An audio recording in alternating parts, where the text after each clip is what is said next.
What can change the nature of a man? This question and its answer serves as the central theme of Beamdog's Planescape Torment, but it is also the underlying question which propels the human experience course forward. Within the themes of this adventure are deeper understandings and concrete examples to glean from the readings of the human experience. Free will does not seem to hold many benefits for a Modron. Welcome to the plains, kid. The autonomous self, according to the book, presents the idea that, at root, we are independent, self-sufficient, and self-reliant, and it asks questions along the lines of, when is it appropriate for an individual to intervene with others? Nordum and his conflict in the game serve as an exemplar of that facet of the human experience. Nordum is a rogue Modron, a race of robots programmed to maintain complete order. Ordinarily, there is no identity between Modrons, because to have an emotion or independent thought is to invite chaos into any function. In a way, this is exactly the kind of society that Ralph Waldo Emerson claims to live in his essay Self-Reliance, where he says, society is a joint stock company in which the members agree for the better securing of his bread to each shareholder to surrender the liberty and culture of the eater. The virtue in most request is conformity, self-reliance is diversion. Or to relate it back to Planescape, Nordum, when he becomes rogue, no longer has a place among his own people because he is suddenly concerned with his sense of self and his place in the world. Emerson also warns that conformity will blur the impressions of your character, and Nordum is another example of this. He couldn't even give himself a name because he was so accustomed to his own lack of an identity, saying things like, I think, therefore I am. I think. And yet, Nordum eventually develops a sense of self, ultimately choosing to give his life to help the player, and in doing so claiming that he has found his identity. It's like Emerson says, a cultivated man becomes ashamed of his property, out of a new respect for his being. Nordum is a look at the extremes that Emerson talks about, going from a suffocatingly orderly society to a liberating and total sense of self-reliance and freedom. From Nordum's character arc, the reader can see that the identification and acceptance of an autonomous self creates a fuller and more satisfying life. In knowing the teachings of Zerthamon, I have become stronger. The self and the sacred, as the book defines it, asks the reader, is faith a decision or a feeling? Is faith something we believe in or something that exists beyond ourselves? Planescape explores this concept with the crisis of faith and knowing, which is shown in Dakon's character.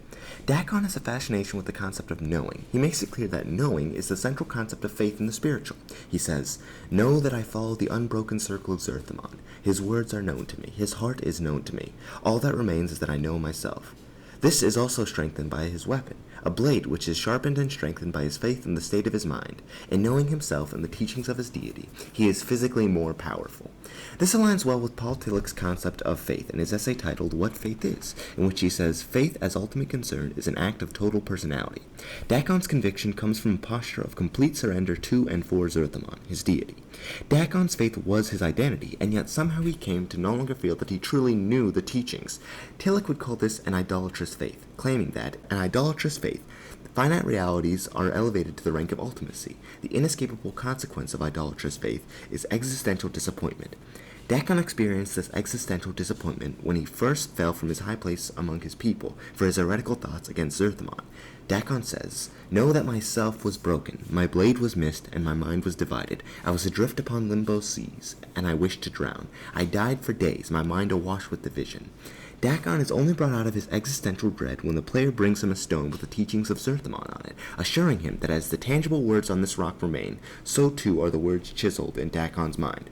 Paul Tillich claims, in every act of faith there is a cognitive affirmation, not as a result of an independent process of inquiry, but as an inseparable element in a total act of acceptance and surrender. Dakon was changed by his own will and made stronger by his innate ultimate concern with Zerthamon's teaching. Dakon's faith is shown to be true, according to Paul Tillich, because it permeates not just his conscious mind, but his own self. Dakon's character arc gives the reader a concrete example of how knowing oneself and their concept of the sacred can empower them and guide them beyond what even they believe to be possible. I must be hallucinating all this. The texts in the Self and Education seek to answer if education can change a person's nature, like in Plato's The Allegory of the Cave, where he uses an allegory to show how human nature changes when exposed to education from a place of ignorance. Similarly, the main character, who wakes up to what is essentially a new world every time, finds that his nature is changed based on what he learns in that life to a drastic degree, where in some lifetimes he is good and just, and in others he is heartless and cruel, based entirely on his interactions the moment he begins his new life. The Nameless One's continuous shifting character shows the reader the impact that education and perspective has on one's identity and nature.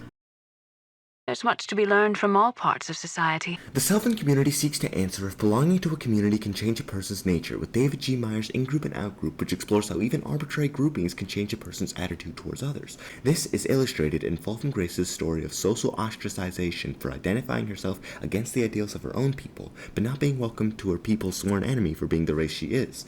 She struggles to have a voice among either group because neither group accepts her as part of their in-group.